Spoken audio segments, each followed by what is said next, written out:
અંબાજી રબારી સમાજના ઘર તોડવાનો મામલો। ગિરીબેન ઠાકોર, જિગ્નેશ મેવાણી અને કાંતિભાઈ ખરાડી પહોંચ્યા રબારી સમાજની વહારે। ડિમોલેશન કામગીરી પર જિગ્નેશ મેવાણીએ આકરા પ્રહાર કર્યા। ગરીબ હિન્દુઓની છાતી પર રાત્રિમાં બુલડોઝર ચલાવ્યા છે। સુપ્રીમ કોર્ટના હુકમની અવહેલના કરી છે તંત્રએ, તેમ જિગ્નેશ મેવાણીએ જણાવ્યું। જ્યાં સુધી રબારી સમાજને ઘર નહીં મળે ત્યાં સુધી આ કોરિડોરને નહીં બનવા દઈએ। ગેનીબેને પણ ભાજપની સરકારને ઘેરતા પ્રહાર કર્યા। ગુજરાત સરકારે આ ગરીબોના પડસેવા પર પાણી ફેરવ્યું છે, તેમ ગેનીબેને જણાવ્યું। ખેડેની જમીન અને રહે તેનું ઘરના કાયદાને ગુજરાત સરકાર ઘોડીને પી ગઈ હોય તેમ લાગી રહ્યું છે।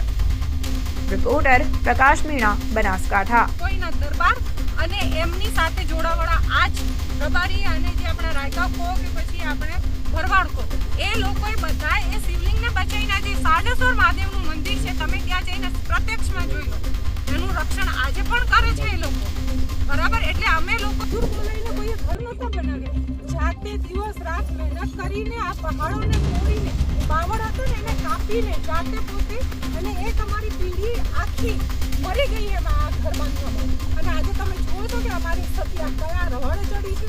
આજે 11 દિવસ થઈ ગયા છે, અમને સહાયના નામે ખાલી વાયદા છે ને હજુ પણ અમારે દરેક જગ્યાએ દરેકના પગ પકડવા પડે છે, કેમ કે અમે ગુનેગારો છીએ। રજવાડા બધો આખું જે ખાલ છે થયું તો જેટલું જેને રોકાણ કર્યું હતું એટલી માલિકની જમીન એને આપી દીધી સરકારે એ વખતના કાયદા પ્રમાણે। તો બધા મકાનનો કાયદો એ જ લાગે ને, ખેડેની જમીન અને માલિક જેનો માલિક એનું ઘર।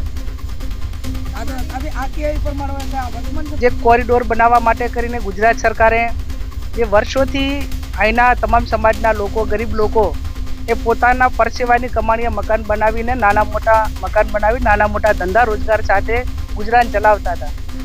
સરકાર કોઈ પણ ડેવલપિંગ કરે એમાં કોઈનો વાંધો ના હોય, પણ જ્યારે આઝાદી પહેલાં આ લોકોના મકાન હોય ત્યારે, તો આઝાદી પહેલાં તો અને આઝાદી પછી તો કાયદો હતો કે ખેડે એની જમીન અને કબજો એનું મકાન। તો આ એ વખતના કાયદા પ્રમાણે ગણવા જોઈએ તો આ કોઈ પણ ગેરકાયદેસર નથી, આ એમની પોતાની માલિકીનો હક ગણાય। અને માલિકીનો હક હોય ત્યારે એનું વેલ્યુશન ગણીને જે સ્થળમાં જે મકાન હોય કે આ મકાનનું વેલ્યુશન વર્તમાન સમયમાં આ પ્રમાણે થાય એ પ્રમાણે ગણીને એમને ચૂકવણું કર્યું હોત તો પણ કદાચ અમે પણ એમને સમજાવી અને પ્રયત્નો કરો। અંબાજીમાં કોરિડોર બનાવવાના નામે રબારી અને અન્ય સમાજના ગરીબ વર્ગોના અત્યંત બેરહેમીપૂર્વક રાતના અંધારામાં બુલડોઝર ફેરવી 80 લાખની કિંમતના, કરોડોની કિંમતના મકાનો તોડી એમને રસ્તે રઝળતા કરી દીધા છે। અને અત્યારે વૈકલ્પિક વ્યવસ્થાના નામે થોડાક દિવસ રહેવા માટે જે જગ્યા આપી છે એ નકરા ખંડ